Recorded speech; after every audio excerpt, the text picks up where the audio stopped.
السلام علیکم فرینڈز، میرا نام ہے محمد حماد اور آپ دیکھ رہے ہیں ہمار ٹی وی۔ دوستوں، یوٹیوب پر کئی ایسی ویڈیوز پڑی ہیں جو دیکھنے والے کو حیران کر دیتی ہیں، پر اسی کے ساتھ کچھ ایسی بھی ویڈیوز ہیں جن کا کوئی فائدہ نہیں، پر پھر بھی ہزاروں لوگوں نے بلکہ لاکھوں لوگوں نے ان کا دیکھا اور لائک کیا ہوتا ہے۔ دوستوں، حال ہی میں انڈونیشیا کے ایک یوٹیوبر محمد دیدت نے ایک ایسی ویڈیو یوٹیوب پر شیئر کی جس میں وہ پوری ویڈیو میں ایک بے جان چیز کی طرح بیٹھا رہا اور کچھ بھی نہیں کیا۔ دیکھتے ہی دیکھتے ویڈیو پورے یوٹیوب پر وائرل ہو گئی۔ دوستوں، اگر آپ بھی اپنی زندگی کے 2 گھنٹے برباد کرنا چاہتے ہیں تو آپ محمد دیدت کی یہ ویڈیو یوٹیوب پر دیکھ سکتے ہیں۔ ویڈیو کا ٹائٹل مقامی زبان میں دیا گیا، جس کا مطلب ہے 2 گھنٹے کچھ نہیں کرنے کے۔ معزز ناظرین گرامی، یہ ویڈیو 10 جولائی کو یوٹیوب پر شیئر کی گئی اور اس کے بعد اب تک اس کے تقریباً 20 لاکھ ویوز ہو چکے ہیں۔ محمد دیدت نے ویڈیو کی وضاحت میں بتایا کہ اس نے اپنے ناظرین کی درخواست پر یہ ویڈیو بنائی۔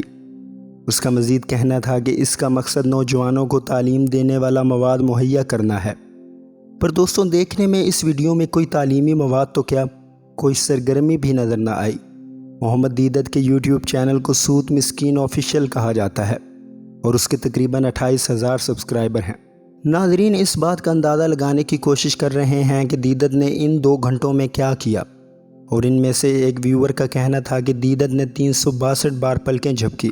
تاہم لوگوں کے سوچنے کا اندازہ اس بات سے لگایا جا سکتا ہے کہ 20 لاکھ لوگوں نے اس فضول ویڈیو کو کیسے 2 گھنٹے تک دیکھا۔ دوستوں، ایک اور بات حیرت میں ڈالتی ہے کہ محمد دیدت کیسا محسوس کرتا اگر وہ ویڈیو بنانے سے پہلے ریکارڈ بٹن دبانا بھول گیا ہوتا۔ تاہم دوستوں، میرے خیال میں محمد دیدت کی ویڈیو سے زیادہ حیران کن ویڈیوز اور بھی یوٹیوب پر پڑی ہیں، جن میں سر فہرست بینجامن بینٹ کی ویڈیوز کا نام ہے۔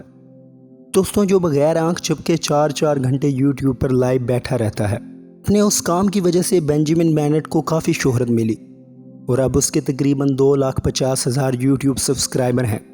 تاہم دوستوں، ان فضول ویڈیوز کا وائرل ہونا بھی اپنے آپ میں ایک حیرانی والی بات ہے۔ معزز ناظرین گرامی، انسان اور کتوں کے مابین تعلق ایک ایسی چیز ہے جس کی وضاحت کی ضرورت نہیں۔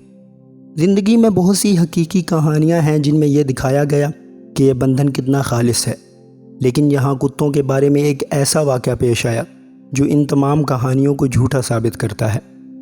دوستوں، انڈونیشیا سے تعلق رکھنے والا ایک شخص آندرے لمبوگا اپنے 9 کتوں کو چھٹیوں کے دوران 2 ہفتوں کے لیے اپنے گھر میں بند کر کے چلا گیا۔ عید الفطر کی چھٹیوں کے بعد جیسے ہی آندرے واپس اپنے گھر آیا، اس کے کتے جو کہ پہلے ہی بھوکے مر رہے تھے اور پوری طرح اس کو دیکھ کر خوش دکھائی دیے۔ دوستوں، اس لیے نہیں کہ ان کا مالک لوٹ آیا، بلکہ اس وجہ سے کہ ان کو کھانے کے لیے کچھ ملا۔ آندرے پر 7 کتوں نے مل کر حملہ کیا۔ وہ کتے جن کے پاس 2 ہفتوں تک کھانا یا پانی نہیں تھا، اور انہوں نے 2 کمزور کتوں کو کھا بھی لیا تھا۔ دوستوں، آندرے کی لاش اس وقت ملی جب ایک پڑوس کے محافظ نے اس شخص کے گھر کے باہر اس کا سامان دیکھا۔ وہ یہ چیک کرنے کے لیے اس کے گھر کے قریب پہنچا اور ایک خوفناک بو محسوس کی۔ جب پولیس پہنچی تو انہیں لمبوگا کی مسخ شدہ لاش ملی۔ پولیس کا کہنا تھا کہ اس کی کھوپڑی اس کے کچن سے ملی اور اس کی لاش اس کے گھر کے سامنے سے۔ انہیں شبہ تھا کہ کتے بھوکے تھے، لہذا انہوں نے آندرے پر حملہ کر کے اسے کھا لیا۔ جب پولیس گھر میں داخل ہوئی تو بھوکے کتوں نے ان پر حملہ کر دیا اور اسی وجہ سے پولیس کو کتوں کو بے ہوش کرنا پڑا۔ دوستوں، آندرے لمبوگا سلوسی جزیرے سے تھا۔ یہ ایک ایسی جگہ ہے جہاں عام طور پر کتا کھایا جاتا ہے۔